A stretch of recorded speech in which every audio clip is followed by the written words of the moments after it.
blast off. We're just going to hop in with where we were talking. Hi, everybody. I'm here with jazz fusion legend Mike Stern to talk about his new record. But right before we started the call, we were talking about diminished triads and how they're like one. Well, you're an educator as well. That there are things that like you want there to be a quick explanation for, but there's not. So what would you? Yeah, yeah. Well, any triad, that's a beautiful sound. And a triad, as far as I understand it, is any three notes. Any three notes. So, in tertial, I mean, I'm not great at explaining all this stuff, and I'm not even sure if it's totally correct. But as I understand it, tertial harmony, which is what we usually use in the Western world, is thirds basically, minor thirds, major thirds, and diminished, minor thirds together, which is would be a diminished triad or a diminished minor thirds on top of each other, or something like that. I guess you could explain it. And a diminished seventh is the same thing. It's just for a G diminished seventh would be G, and then B flat, which is a minor third on top of that, and then D flat, which is a minor third on top of that, and then E. So, Of course, but yeah. Our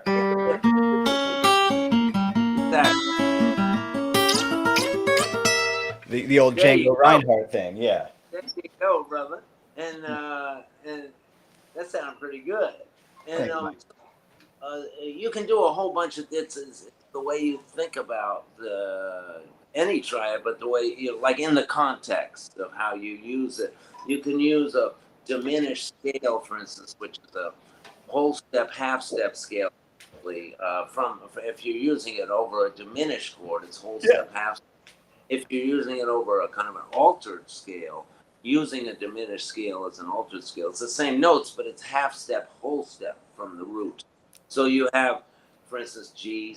We just started on G. You have, if it's a G kind of an altered sound, it's G, then A flat, which is a flat nine, B flat, which is a sharp nine, B natural, which is the major third, D sharp, C sharp, which would be the sharp 11, Uh-huh. D natural, which would be the fifth, and E, which would be the natural 13, and F, which is the flat seven. It's an 8 note scale, and you can use that scale over as a kind of an altered scale with a natural third and a flat nine and a sharp nine and a sharp 11.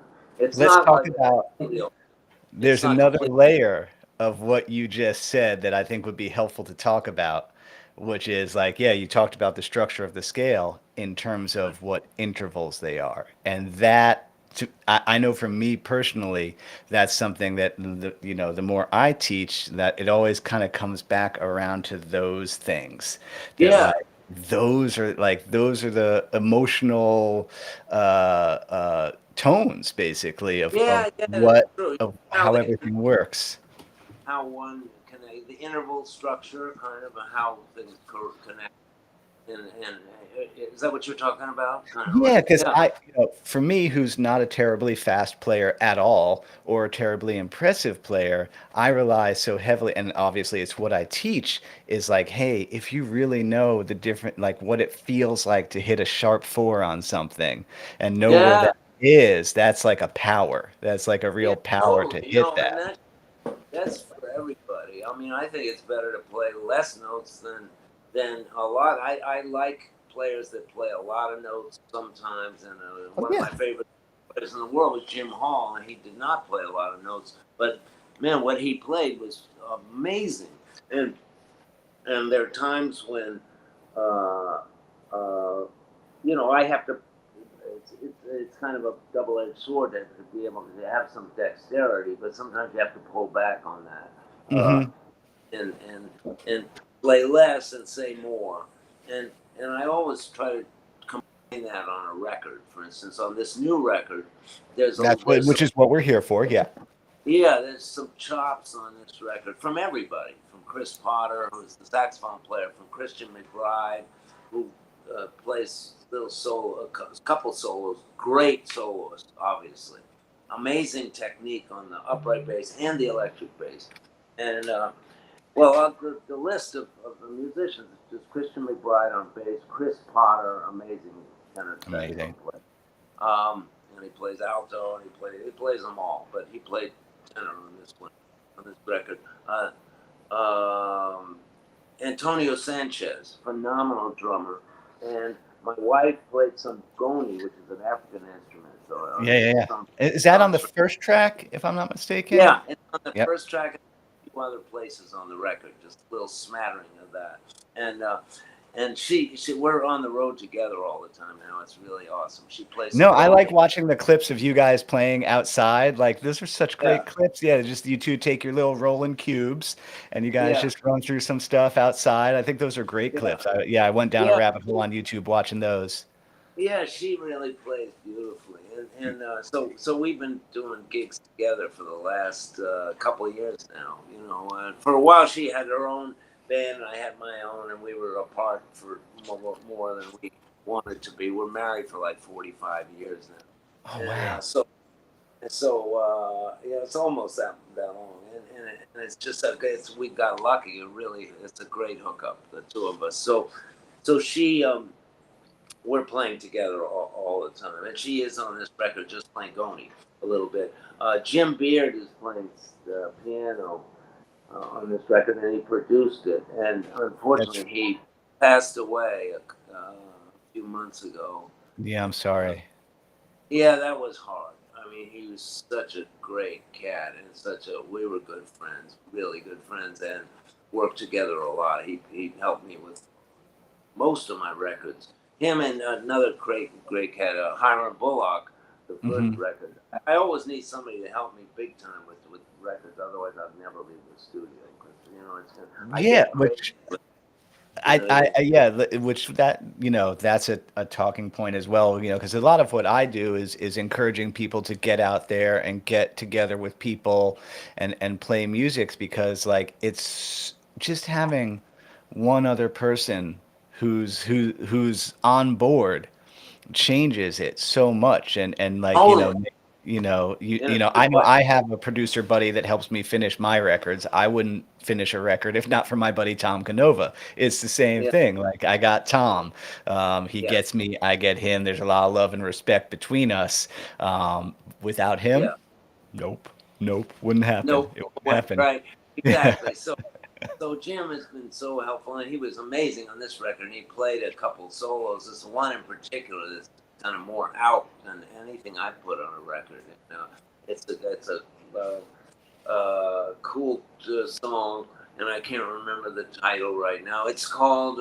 Wait a second, it's coming to me. Is it No, one of I the wrote is it one of it. on the second half of that record? Is it? Yeah, it's called Space Bar. No, it's called Crumbles. Crumbles. It's Yep, Crumbles is a cool and one because Crumbles starts all gritty and like yeah, slide guitar, and you're like, oh, it's okay. Oh, all right, yeah, getting a little greasy there, and then it does a pivot. yeah, yeah. Yeah, one of the things I like about But this I record, really mention really quick. The other uh, three guys, the other session that I did, that was for 8 tunes with that lineup.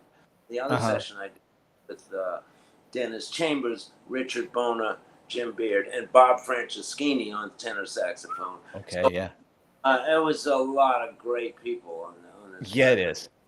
And I was a nervous wreck because for a couple of different reasons. Mainly because it's just I'm always like that doing a record. You get nervous about it and excited about it at the same time. And also since I had this injury, it's always been things are a bit of a challenge. Every time I play, uh, it's a challenge and much less of a challenge than it was right after the injury. This has been 8 years ago since this happened. I fell over some construction and wasn't supposed to be there in New York, and on the street that I live on, and I was just about to go on the road, and anyway I fell and got nerve damage it was a break the humerus bone, Oh, which is not a. It wasn't very funny, but it's called a humerus bone. I broke both of them, and this one was broken in a few places, and it caused nerve damage. So I'm dealing with that all the time. I actually have to use glue to hold the guitar pick. Here's the guitar pick, and there's some glue around it. It's kind of wig glue. It's Donald Trump's original wig glue. And and and so I can, because it's pretty strong now. The doctor that I finally found, Dr. Alton Barron, who's Uh-huh. really cool guy, amazing. He's a guitar player also. He's an incredible hand and arm specialist, and he took care of me in terms of the necessary surgeries, and he would be probably one of the few that really would know how to do that, and with this particular injury, and he so I found a way to, it wasn't quite strong enough and it slipped, the pick slipped, so I put this glue around it and it still works. And everybody tells me they can't hear the difference, which is great. And No, you really I can't. Compared I'm to very, like going all the way back, yeah, you really can't. which is great, and the great news that I so appreciate. But I feel the difference, of course. So it's a challenge, but the main thing is I learned. I mean, and I've kind of always known this. No matter what the hell happens, you get back up and you do the best you can, and hopefully you can make it work, whatever you got. And in this case, so far so good. I think And so, man. I would say so upon what we're hearing here. Um, yeah, one of the things I like about the record, because your management team was kind enough to send me an advanced copy to kind of listen to it. It actually like it has a nice flow all the way through. It doesn't feel front loaded, which like that's always nice when you are rewarded for sticking through the record. Because I actually feel like the record takes a really cool pivot at track 6, which is like the Where's Leo, which is kind of like it's got that yeah, world music scale thing happening, and then it goes into a gospel thing, and then it does yeah, that crumble song, and then it does the Curtis Mayfield, the tribute to Curtis Mayfield, yeah, and then kind of which like is yeah, kind of like it like more that's more like almost African Curtis Mayfield because Richard Bona sings on it, yeah, and it's got, so it's a kind of a combination, but in a very loose way, it's a Curtis Mayfield tribute. I who loved it. me Who too. doesn't? What a Yeah, I mean, badass! yeah, if yeah, I don't want to know from him. I don't want yeah, know from like he's yeah, I mean, yeah, He's Curtis, one of those we were talking about before that gets you right to the heart. And exactly. and you had said that before, and you've said that I'm sure a bunch. Is that's what the most important music is. Really, you can say things with music that you can say better with music than with any other in any other medium. You know what I mean? You can write and words, and it can really hit you. It can be beautiful. You can do all that stuff. Or paint.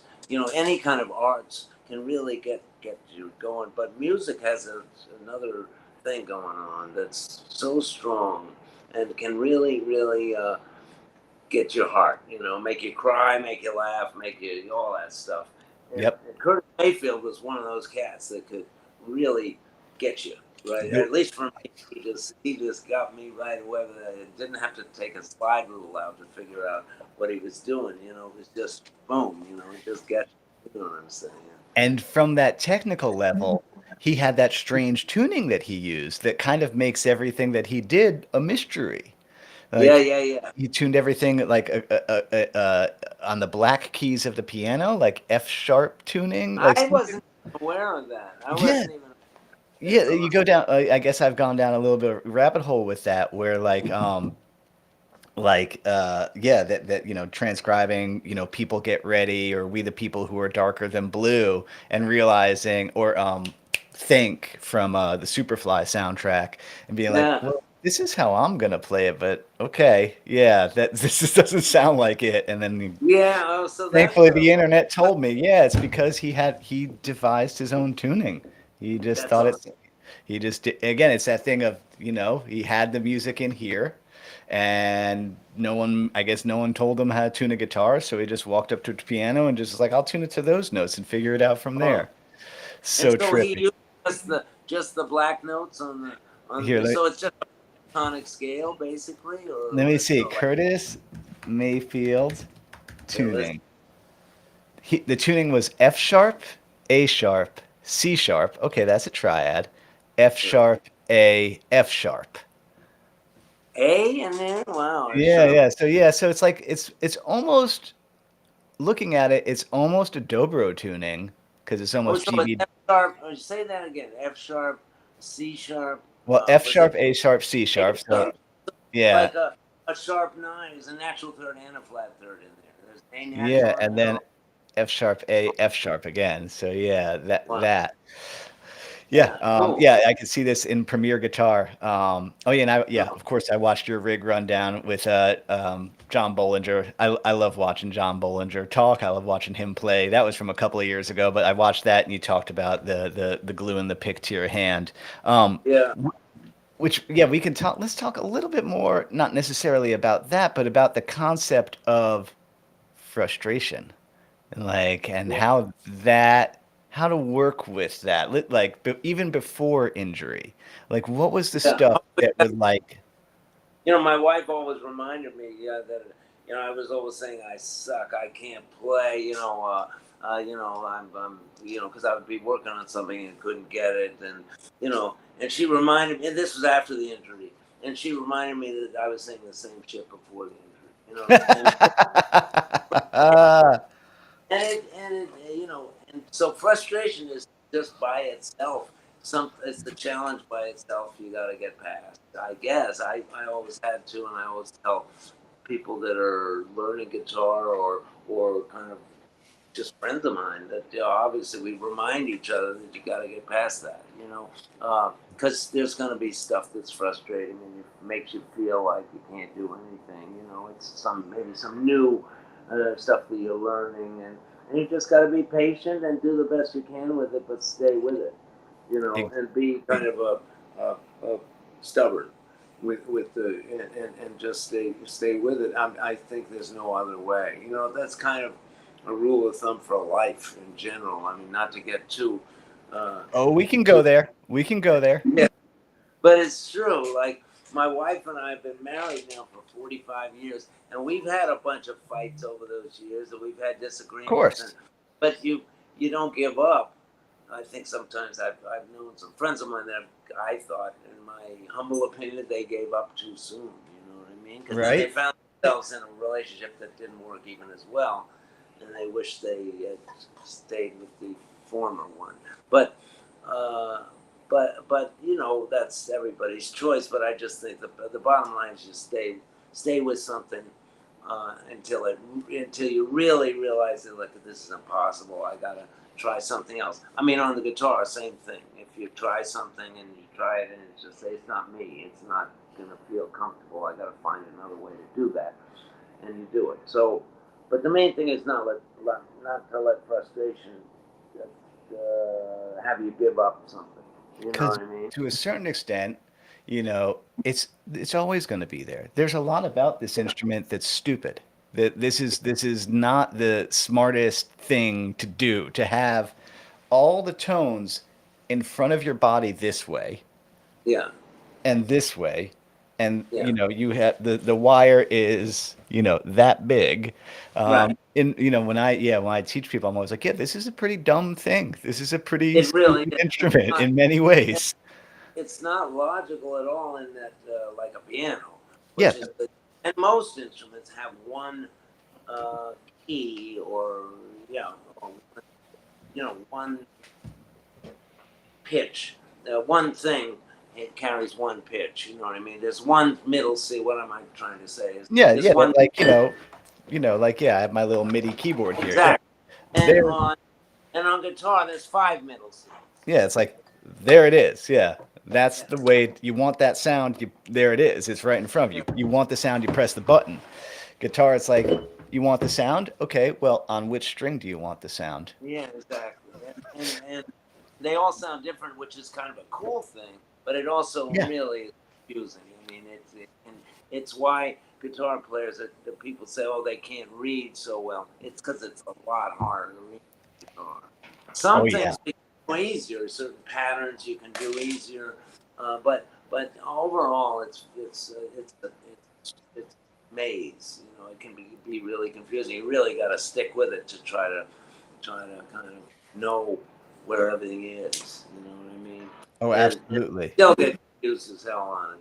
It's harder to hear. I mean, I started. One thing that really helped me was playing scales and melodies sometimes just on one string, one or two strings, strings going up and down the neck. It's just more logical to hear that way.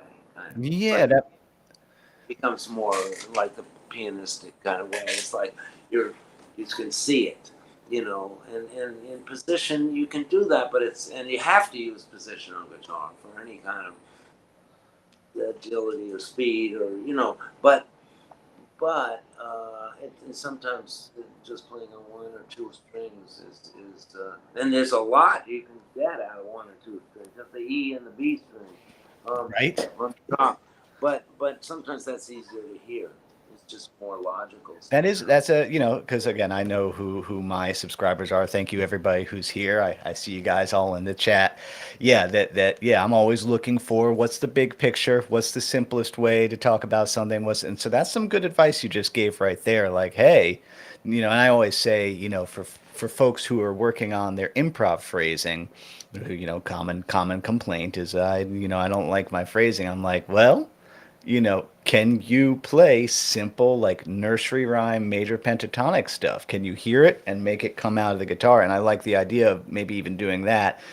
Mary had a little lamb on one string across. Do Yeah, you have exactly. that control to yeah, to hear those pitches? Because yeah, the world I live in is social media guitar playing, which we talked about a little bit, Yeah, that is creating some distortion in what a musician actually is and what we think a musician is. That for the lion's share of us, the gig is much simpler than the internet would have you think that it is. Obviously, for jazz fusion, it's a little bit more. So actually, that pivots us around to yeah, you know, let's go back to the beginning of jazz fusion because you were there. You were there for the beginning of it. I know that Tony Williams' Lifetime Emergency is widely considered kind of the first jazz fusion. Let's start there. Do you agree or disagree? Like, well, if you, I I can't tell you about that. I was, weirdly enough, I just had a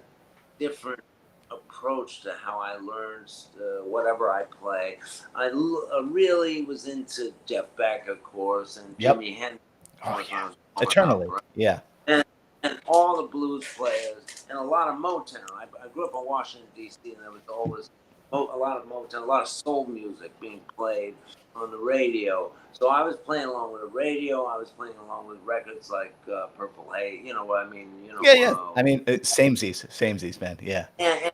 And Jeff Beck and mainly B.B. King and Albert King and Freddie King and all the Kings. And then and then I kind of got into you know. My mom used to have a lot of jazz records around the house. She used to play some classical piano and some jazz piano, and just as a hobby. But she got pretty good. She's very musical. She knew I wanted to do some music, and one day, so I started taking. She got me piano lessons, and then I did that for a while, and then all of a sudden, when I was about 11 and a half or 12 years old, I said, I want to try the guitar, Mm-hmm. and they got me a little funky guitar, and I just stuck. I just for some reason I got told, probably because I chose it. It was my own choice. I got into guitar and just stayed with it. And so that's kind of what I've been. That's all I've been doing now. I stopped the piano. Unfortunately, I probably should have still kept playing a little bit, but guitar was kind of my love, and I've been doing it ever since. It's really, of course, like I said, it's a big challenge to play the guitar because it's so to get good on it, and and the way I was learning basically was listening to records Mm-hmm. and hang out. Like I said, mostly diatonic records. It's more blues, like kind of in one key. I took some of my mom's jazz records up to my room to play along with those, I got lost right away. And that's when I realized I needed to study, learn how to read, and learn how to just more things about theory. And then eventually I went to Berkeley. As I think you told me you Yep, went I to. did. Yep. A little bit. And that was really helpful for me.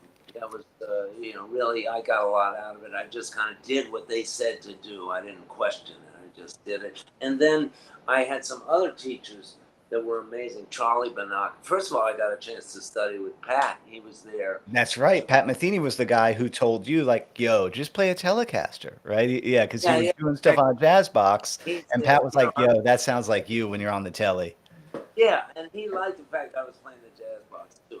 He really dug that. I don't know, but he said you sound great on the telly, so you should play. And I didn't think I sounded great. I still don't think I sound great on anything, but I do the best I can, and it's been a fuck of a lot of fun. But as well as challenging.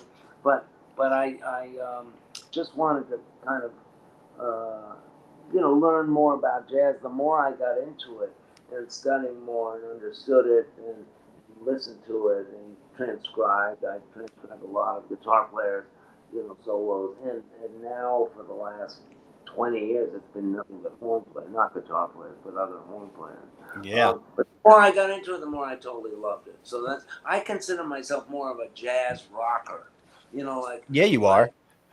fusion, but kind of. I remember somebody telling me that that's what they heard when they heard my playing. I either play kind of bebop and intersperse that in some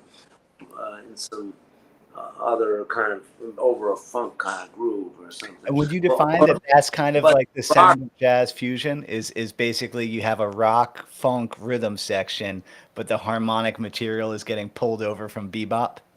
I guess so, a little bit. I always felt like, yes, I mean, definitely. But I felt like that in some ways. Uh, it's just the soloing part of it is just jamming, Hmm. and jazz also. It's more complex, yes, with the harmony. But I would say the stuff I listen to is either just straight ahead beat, Sonny Rollins or Miles back in the day, Yep. or more modern Miles, which is more, I guess, fusion. They could call it fusion. It's Bitches Blue is a kind of a fusion. I think it's kind of, I guess, not as clear. That term fusion is just not as clear. People think different things. Because I Yeah. think of, the thing that got me the most that I could really relate to was the Brecker brothers. And I got a chance to play with, I'm still playing with Randy when I get a Awesome. chance. He's so amazing. And Mike Brecker, but their music had bebop, but it rocked also. And it just felt more earthy than McLaughlin, who of course I think is amazing, of course, but it didn't hit me as hard for some reason just because of me. Whereas their kind of, it was more on the ground. There was more blues in their playing, I thought. Not that there isn't a ton of great stuff with John McLaughlin. He's an amazing genius, Yeah. amazing guitar. But that stuff just grabbed me more. Heavy metal bebop, for instance, that hit me. That kind of described what their music was about from That's a base good to way to funk, put it. and that they did a record, heavy metal bebop, and that was so it was really a good description of what they were doing and continued to do, and but their love was jazz, and I think my priority is, if you ask me what I am, I guess a jazz player that can rock also. You know what I Which mean? is like, honestly, that's a special thing because those are two different vocabularies. Yeah. The two that's definitely being multilingual. Yeah, there's a lot of rockers who can rock. There's a lot of jazzers who can jazz. Not as many people can kind of go back and forth It's comfortably, more. When I first came out, man, people didn't want to hear it. When I right? first started Miles, they didn't want to hear that stuff. They wanted Miles to play with anybody else than another. He was already playing with Pete Cozy and Reggie Lucas in the band before, so it was still kind of really loud, even louder than what we played. Uh, but for some reason, me showing up with Miles originally was something that they didn't want to hear. Some critics, a lot of people or guitar players or musicians really dug it. Dug the looseness of the band. It was just guitar. There was no piano. When Miles asked me to play with him, he said, we're going to go on the road. I said, great, who's the piano player? I said, nobody, just you. I went, oh, shit. But it worked out. He wanted a real lean sound at that point. He'd had two guitar players and keyboard, I think, or he used to play some keyboard. And he played a little bit with us, but not so much. It was Marcus Miller on bass. Sick. And Al Foster on drums, which is an amazing combination right there. Because Al, he can rock like crazy, but he was a real jazz player. But he's one of those cats that sometimes he could sound like John Bonham, with an 18-inch bass drum. I mean, he was just had that feel if he needed be, and he made it work. Such a great drummer, great musician, and of course Marcus Miller is Marcus Miller. Bill Evans, who got me the gig with Miles, who recommended me. Sick.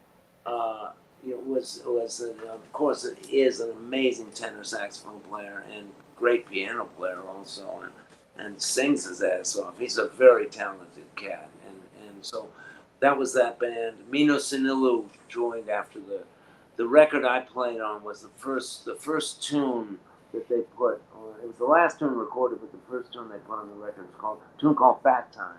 When Miles came back, and then then you that was his nickname for you, right? Yeah, because I was heavy, and he liked my time feel, so he said Fat Time.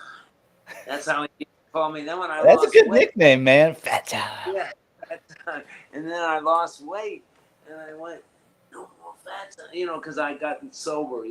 I took a break from the band, played with Jaco Pastorius for a while, and I got sober, and then I lost a lot of weight, so I showed up at his house, and we were going to do some recording. So he asked me to come out to living in Malibu at that time.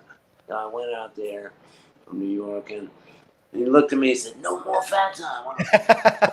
And he said, "Okay, time." It just got you time. Hey, time. Just time. But he was funny that way. Miles was so misunderstood, I think, for people just saw this gruff kind of, always kind of a little edgy. Sure.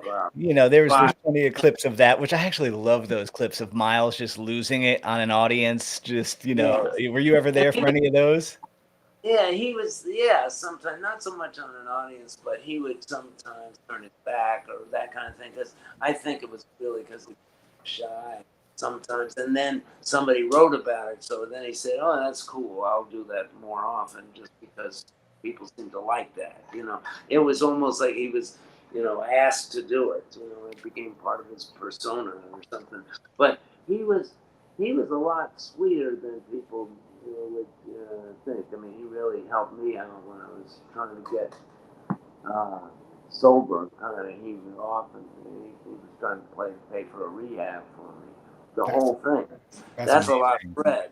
And I didn't want it. I said, Miles, I'm cool. Of course I was bullshitting, and he knew it. But he kept me in the band anyway. And then finally it got to be too much. Then so I left for a while, and then I came back and played with him for a while longer. And that was just those are the records I knew the best because my guitar teacher, Bob Ferry, back when I was a teenager, he was like, yo, check out these Miles records, Jean-Pierre. Like I knew that one from back in the day. I knew about you that long ago. And then again, because I was at Berkeley, you're in that land of John Scofield, Mike Stern, Wayne Krantz, John McLaughlin. You're one of the guys. So yeah. So for me, again, this is super fun. I sure appreciate that. I mean, for me, as I said, for me, I'm always so self-critical. I think I'm not anywhere close to those guys, and they would they're always supportive and say, "What are you talking about?" But the main thing is, I try not to compare, as we probably all do. Sometimes I hear more. I teach some, and sometimes students will do something, and I swear to God, it sounds fucking great to me. Yep. It's like I ask them, how did you do that? It might be something I know how they did it, but the way they played it. Yep.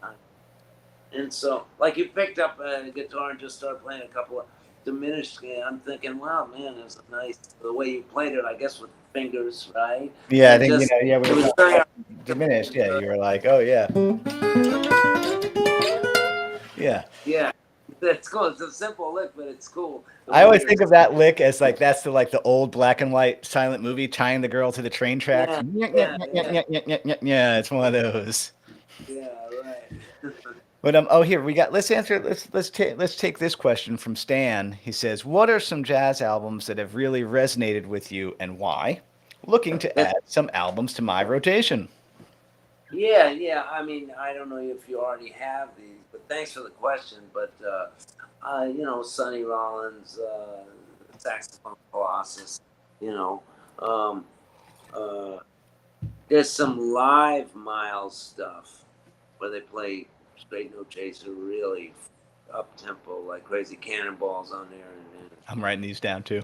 train. But I don't know what it's called. I just know there's some live stuff out there. It's not a bootleg. It's like a reissue of a live gig, and so they made a record out of it.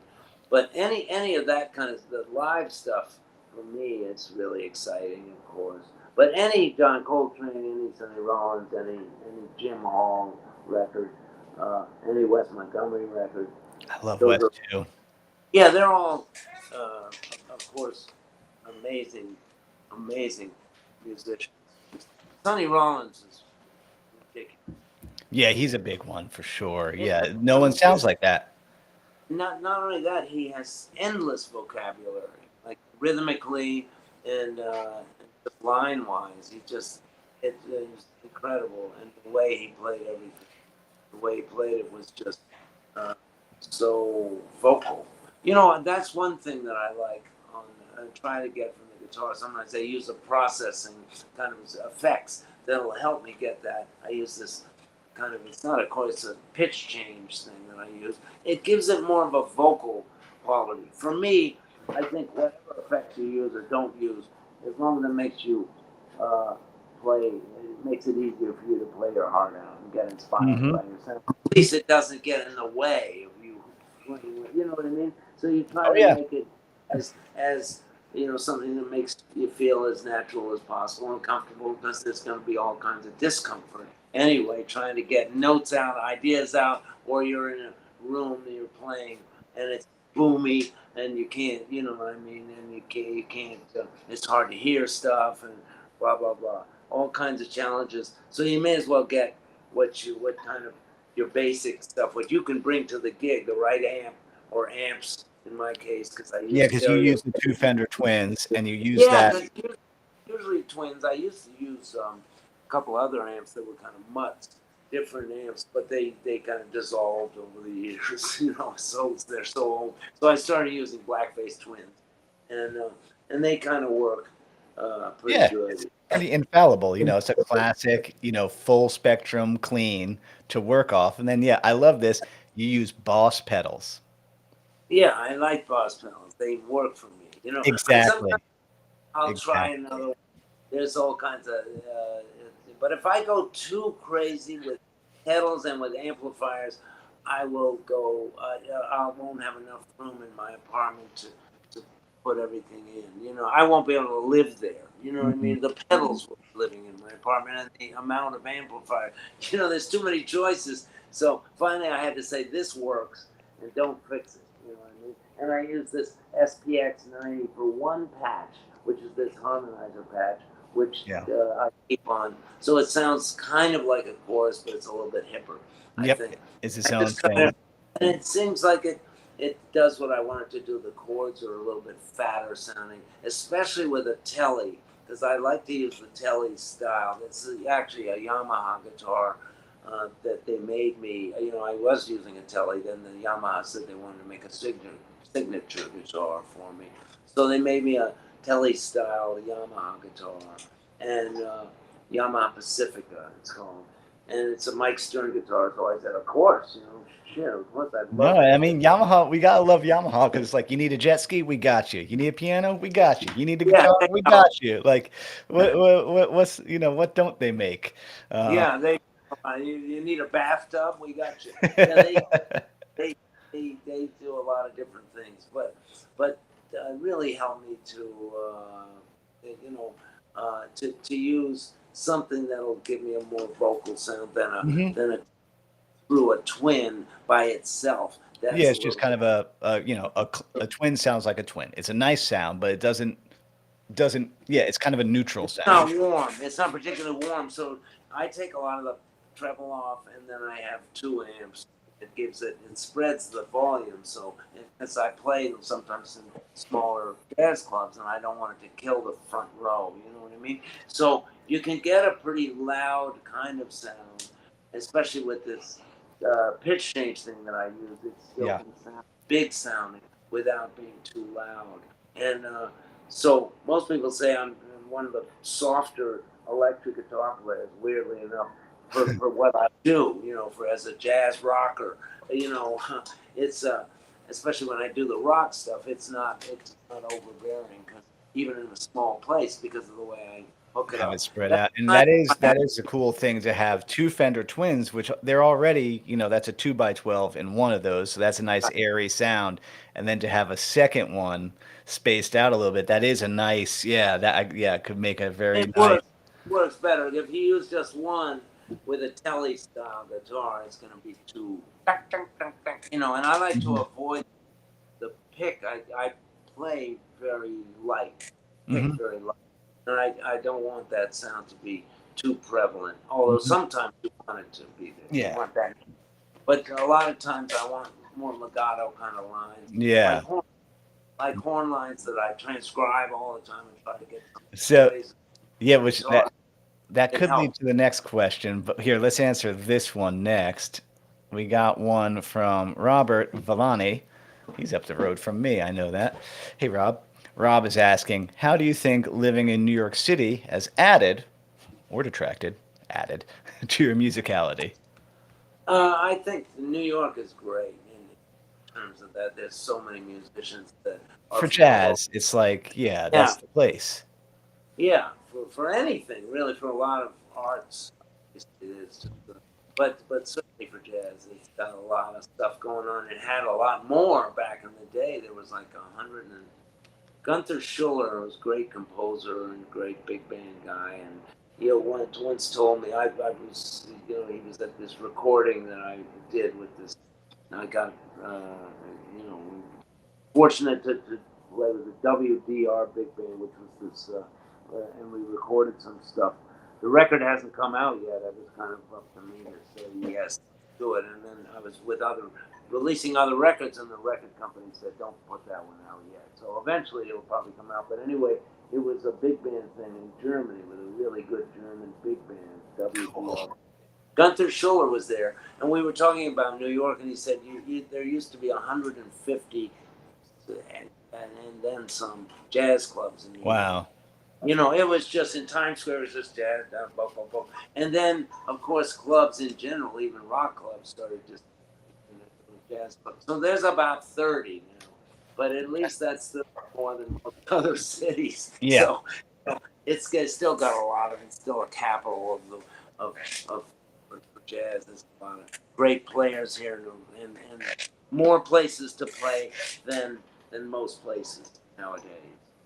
Which then could lead us to a question that I had, which was, yeah, we talked about this, like being that you're such a veteran of music at a high level, like, you've seen the industry change. Like, you know, obviously there's plenty for the worse, but is there anything for the better that you think is kind of with the way the industry works now? Uh, the main thing is that music keeps going. No Mm, matter what might get in its way or not get in its way.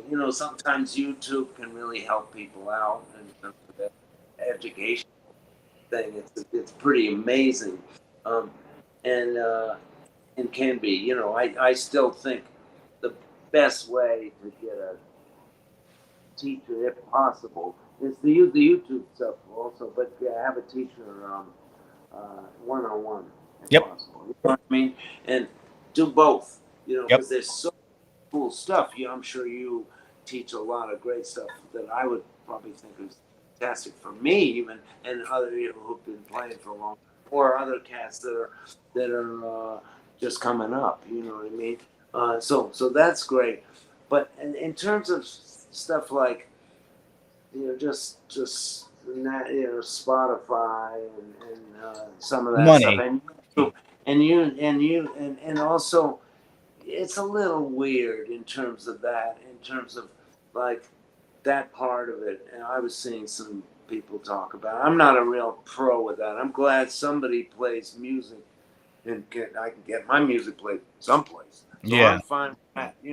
I'm just, but not so much that, but YouTube where somebody sticks a cell phone up, or somebody worse than that, somebody records it on from the board, from a Mhm. board tape, and releases the gig, without you knowing about it. You can always take it down, but it's a stretch. It's hard to do, and some of that stuff is totally either out of context, like in the middle. It starts in the middle of a solo. You Mhm. don't know where somebody went from, or or or it sounds horrible because it's either a board Not, yeah, tape, just not a great, and yeah, just not a good engineering job. Yeah. terrible, and you work so hard to try to get the right amps and the right stuff to get a good sound, and then somebody sticks a cell phone up to record your gig. You know what I mean?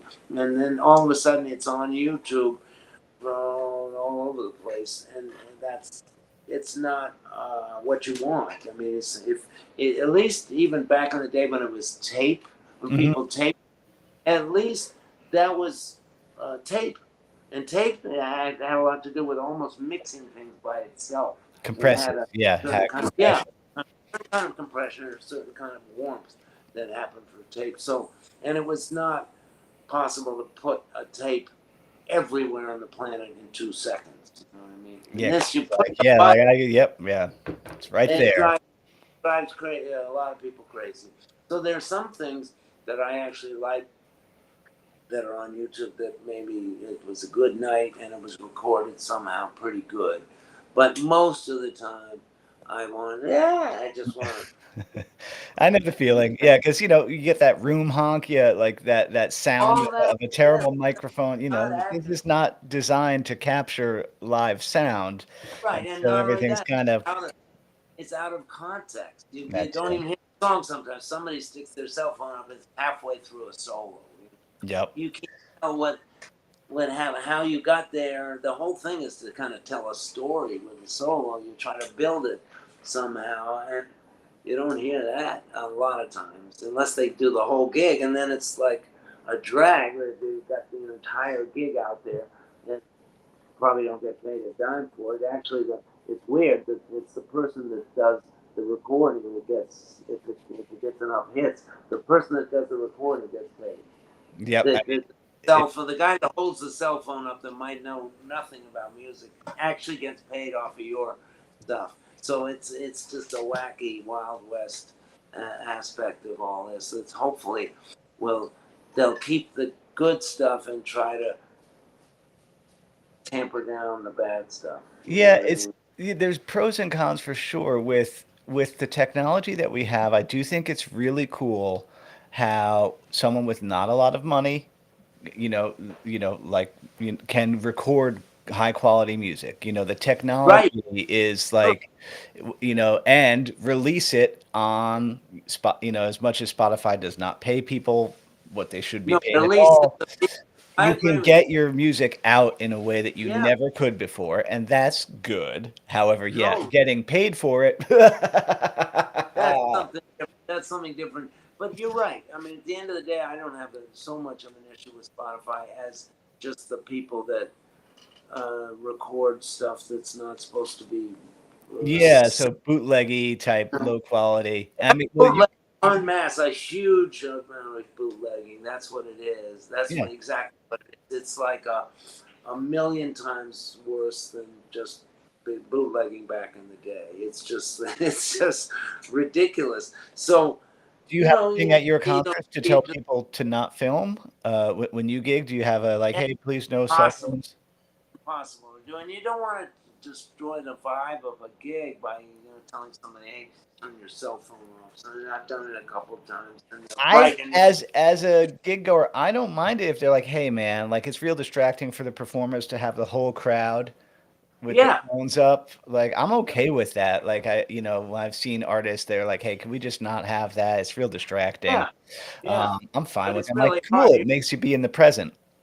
Yeah, yeah, exactly. And but a lot of people have it anyway, and they hide it. And so I finally just said, "Forget it." And I got a friend of mine that could take all that stuff down, but I never get around to taking it. Just like there's too much other shit in the world to do. You fight your battles. You know what I mean? Yeah, true. It's So true. Yeah, there's some battles you're like, it's fine.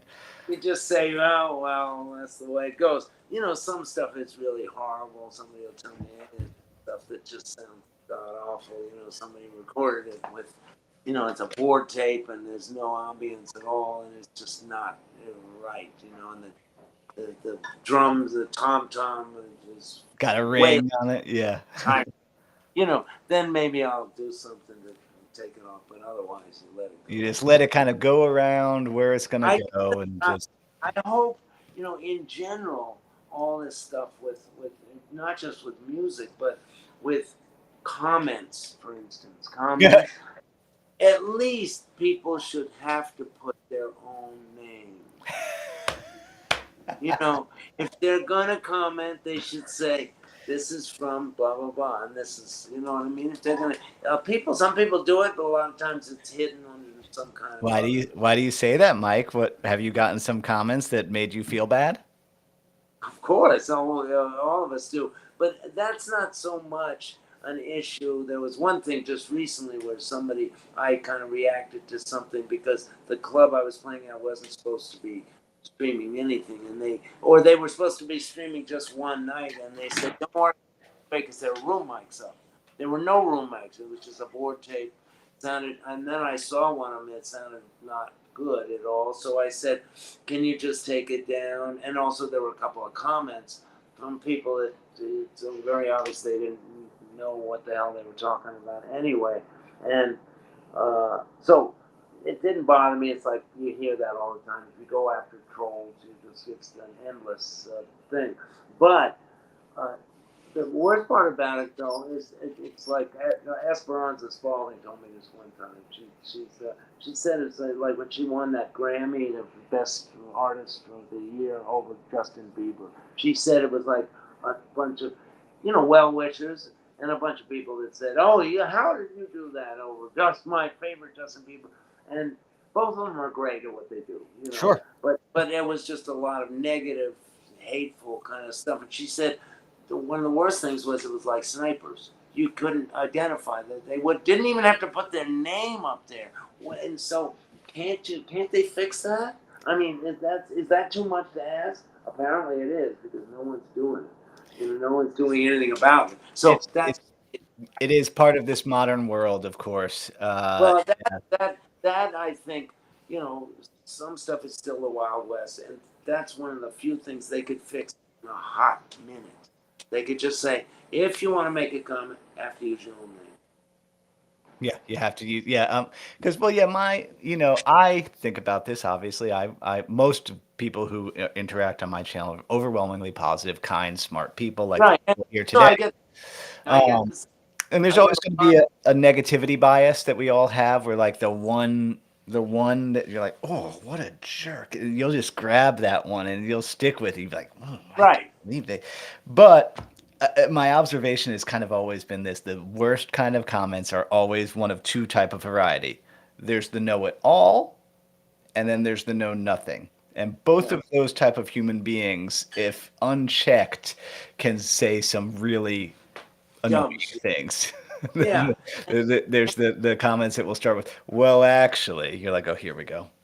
Or Yeah. the ones that are, so far, who are so lost and angry about it that that's a whole different thing. Those are two that you Right. can usually They're spot right angry about away.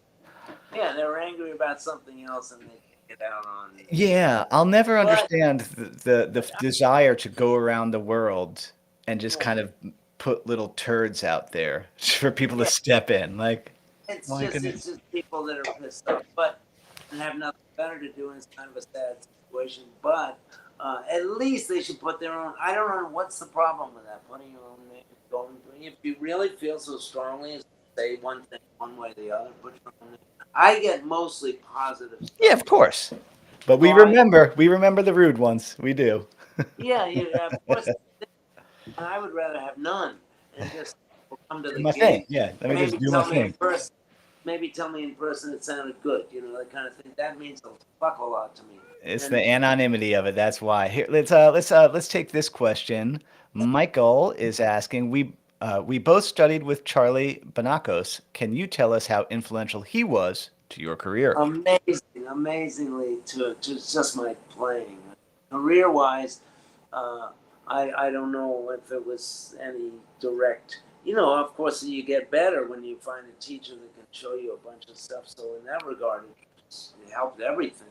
But in terms of my playing and in terms of different ways to improvise or think about improvising.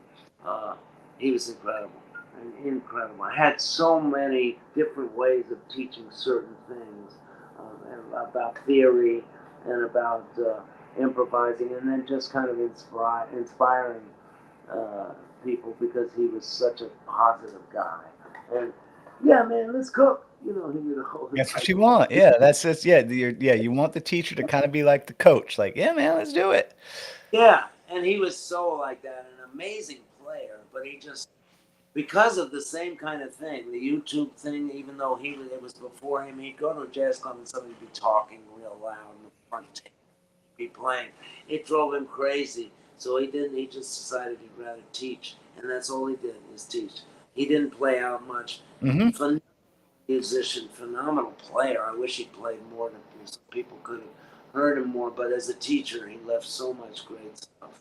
And there's another guy named Gary Dial, spelled Hmm. with two R's, Garry. Dial is like the soap, I guess, for dialing a phone in the old days. And and he teaches Charlie's stuff. They have an agreement. They had an agreement before Charlie passed, actually, that he would continue and his favorite Charlie would get part of the bread from each lesson, and because there were his way of teaching and his concepts.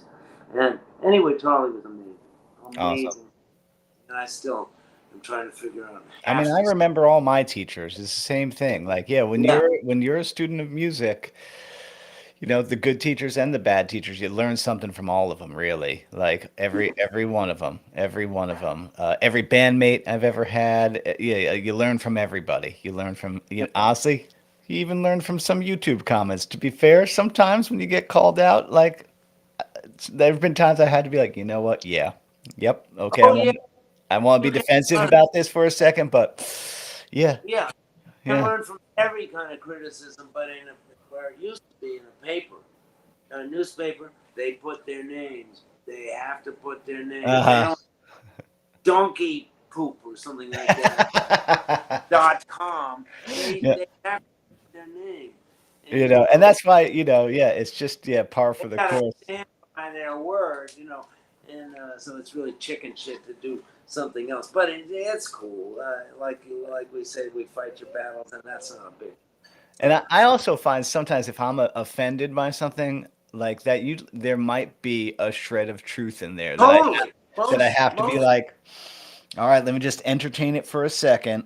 most of the time, unless sometimes people criticize your sound or how you get your sound. And to me, I say, well, cool, that's your opinion because that's my sound. Yeah, yeah. Change my sound just and get a big guitar, because most of my music, I want to bebop and then I want to rock also, Yeah, man. Telly's perfect. Your Telly style. Switch, switch, switch. And so yeah, so certain things just say thanks for sharing. But I wish they'd share it with their own name. That's all I'm saying. Yeah, yeah, yes. Yeah, like come on. It's okay. It's okay. Yeah, Okay, don't be scared. Don't be take scared. the mask off. Like, yeah. Yeah, I don't want to keep you too long. Let's answer a few more questions because we can go on for like an hour. yeah, So I know everybody. He's got to get on a plane, go to Atlanta, and meet up with Rick Beato. So you're going to see him on Beato's channel soon enough. That I'm very excited for because that's going to be on Beato's channel. Um, Bo asks great. any. This is great. I appreciate it. Oh, this is so fun. This is so fun. Okay, Bo asks any jazz standards you would recommend for a beginner to learn jazz guitar. Autumn Leaves is. I was just gonna throw that out there. Everybody does Autumn Leaves, but what do you think? Yeah, bottom leads would be great in learning in a couple keys if you can. Smart. It could be in E minor, which Ooh. is I think in the real book it's in E minor. I'm not sure in some place E minor where I think it's in E minor where the first chord is A minor Yeah, it D7. just yeah, the A to D to G. Yeah. Yeah, and then in G minor or C. Ooh. Because G minor, is that more of a horn key to put it in G minor? And that's the more that was the key. It was I think originally. Okay. I mean, What but that one, um, anything like Herbie wrote one of those tunes, Maiden Watermelon. Voyage? Yeah, man, that's a great one. But Watermelon Man is something simple, Watermelon Man. Yep, good one too. Yeah. modal, more modal, or uh, I mean, a little bit more difficult would be Stella by Starlight. Hmm. For a beginner, an E minor 7 flat 5 might go. You might go, what the hell's that? Like I They said, always, yeah, that chord is the one. When you see a minor 7 flat 5, people go, like, "Zzz." oh no. They don't And then, like it has a long name. I have a thing about it where like when I teach that chord or reference in a video, I always go minor 7 flat 5, Philip Seymour Hoffman. That actor had a long name, but we remember who he was. right, Like it's okay. Things can have long names. Things can have right. long names. It's okay. There's no short. Just let And it in. Flat Five is still around too. Poor Philip Seymour Hoffman actually OD'd and is not. Nope. Yeah, he did not make it, but God, what a great actor. Well, Let's. but yeah, uh, that's a good tune. Well, what else? There's got to be blues. Any blues, minor blues or regular. Yeah, Uh, minor swing, I guess. If you go back to Django Reinhardt, that's a fun yeah, one. yeah, or Straight No Chaser or something. It's a little bit Straight No difficult. Chaser. And Yep. but it's slow enough. It's, but any of the harmony of a blues or of a jazz blues, which is different than a Chicago blues, there's more chords in there. But any kind of blues like that or a minor blues is good. I always like playing over those two forms. Yeah, But yeah, minor blues, so yeah, jump blues. Yeah, all fun.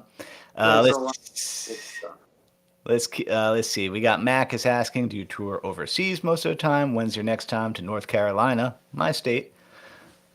Yeah, well, what's your tour look like? I guess it's on the website. People can just go on the website. yeah. It's Schedule. on the website, and I'm basically over on the road overseas a lot. I just got back from Europe 2 days ago. I was jet lag like crazy, but I'm just really fortunate to be able to play some gigs wherever I can play them, and it's been going on for years, and I certainly I don't take it for granted. I really feel very lucky that I've been able to play with great players like Miles Everybody, you've played Jocko with or anybody who knows anything about jazz. When you look at your Wikipedia, I'm like, oh, Jaco Pastorius, oh, Jack DeJohnette, oh, yeah, Miles Davis, just everybody. Yeah, Pat Martino. Like it's yeah. like it's bonkers, man. Like I've been really lucky in that regard, and to know cats that I came up with that are really still like heroes of mine in a way. I mean, like we're in the same age, but I've always just loved his playing. We played together some, and it's always so inspiring. I mean, he's just such a bad motherfucker. Or yeah, of course, Wayne Krantz, as you great. mentioned. Yep. No, He's Wayne was another one. Osnoy, Osnoy, Osnoy. Yep. and my wife, she And kicks yep. on. We shed tunes like 26-2, John Coltrane 26-2, or Giant Steps. Or we shed tunes like that. Together we play really hard tunes, some hard career tunes, and to challenge Woodward's playing around. So it's great to be married to another really good musician. That sounds really fun too, because you guys just get really nerdy music conversations at dinner time. You're like, oh man, what do you think the best version of, this song? Was it on this record or this record or Exactly. this Or record? what kind of strings do you use? Aw, Yeah. that's so sweet. So yeah. So no, it works out great. It's been working out beautiful. And Oh she's man, we have one of my favorite questions that just came in. What is the deal with diminished versus minor 7 flat 5? Yeah, are they same? One is sometimes called the minor 7 flat 5 is called a half diminished because it the intervals are from the roots of an E minor 7 flat 5, for instance, the beginning chord of Stella by Starline. The root would be E, then a third, then it's another minor third to B flat, and then it's a major third to flat 7, not a double. Which is And that, which, the yeah, looks a diminished lot. would be the same thing. It would be the same thing for the first three notes: E, G, B, and then a double flat 7. So a seven, a major 7 on a E major 7, or an E major scale. If it's a major 7, right, on an E major scale, the 7 is D sharp, Yep. right, on an E major scale. If you flat the 7 once, you get a flat 7. If you flat it twice, you get the seventh of a diminished, which is a double flat 7. That's why D flat or C sharp. It's actually the sixth degree, but because it's called diminished 7, you call the sixth a flat double flat. So yeah, It's that's the basically the difference between, yeah, that and one half and that. yeah, that one They're half app- step, one yep. huge bit of difference. It's amazing how just little subtle things like that you think would it makes a huge difference in the the harmony. There's different even when you're playing a line or a melody or writing something where just a little half step or a little rhythmic change makes a huge bit of difference with the music, and sometimes emotionally it makes a difference. And the difference, the main thing about music, as we were talking about before, is to get your heart out, is to play from the heart, write from the heart, because music, you can say things with music that you can say better with music than anything else. And so that's the main thing not to forget when you're learning all the words and the vocabulary. Don't forget what the goal is eventually. Even if you don't know that much, B.B. King didn't play real fast, didn't know a whole lot, but where he put the few notes he knew, that was all he needed. Yep. And so for, yeah, all of my subscribers who feel like, yeah, that they're not good enough, that feeling, by the way, never goes away, does it, Mike? Do you feel No, good enough? and you have to fight. You just have to say it. Not for me.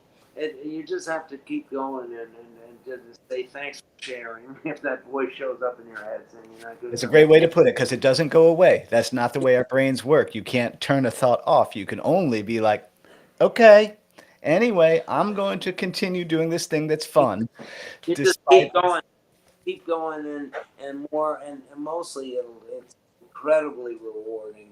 yeah, Just to learn something, as far as you want to take it, and most people do have the capability of, probably all people, depending on how much work you want to put into it, do have the capability of learning how to play an instrument, and it's so worth it. I can just say that from my own experience and other people that have done it. It's amazing. let's do one last one and then we'll let you go and pack up Okay. to go hang out with Rick Beato. I like this comment. Learning to play guitar can involve a lot of thinking, but when it flows, you're not thinking at all. Agree? Disagree? Yeah, I agree with that. It can. That's true. And practicing should kind of be left. Of course, you're trying new things on gigs. Sometimes I had a teacher that said, just try one new thing. If you're going to try something new when you're playing, just try one thing. The rest of it, just lean on your practicing that you've done in your room. Yeah. Because it's the heart, and it's about also responding at the moment. So if the drummer does something, you want to be able to respond rhythmically. It's just you don't want to be thinking, okay, I learned a new scale. Let me try to figure it. You don't have to. That's for earlier and later after the gig. Maybe you really want to get it. So it's unconscious. So it's in your. So it can work the same way this conversation is. We're improvising, and we're Yeah. not. spelling, thinking of, yeah, we're not thinking of verb conjugation. We're not thinking of a new way to put something. We're just brrr, and goes like that, and we're improvising in language that we've studied and we know we've studied or we learned when we were kids. We didn't have to study, and It's a good way to think of it. It's just yeah, conversation. It's just conversation exactly, and vocabulary. exactly, yep, yep. I like that. Well, I think this is super cool. And again, everybody, reminder, Mike's new album, Echoes and Other Songs, is coming out when, Mike? It's coming out in September, in mid-September, I think. And And he's going to be touring around. Let's not record him while he's touring. yeah, I'm jumping around a lot, so you could check out.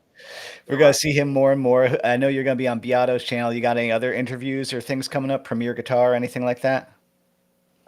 Yep. Oh, yeah. A lot of stuff they're hooking up, which is great. The record company's Mac Avenue, and they're really great. So this is, Really. yeah, this is awesome. You know, Mike Stern, it should be an inspiration to us all, overcoming injury and loss to put this record together. And it's a really, yeah, once it comes out, check it out. Like I said, it has a nice arc where you think it's going to go one way, and then it picks up and kind of continues along a little bit different. Super cool. Okay, the record's September 13th. That's what someone just popped up in the chat and said. Thank you, Michael. Thank you. But everybody, thanks for being here, and thanks to Mike Stern. Thanks to the internet lords for this stream working today. You know, live Yeah. check is never a guarantee, and I'll see you all.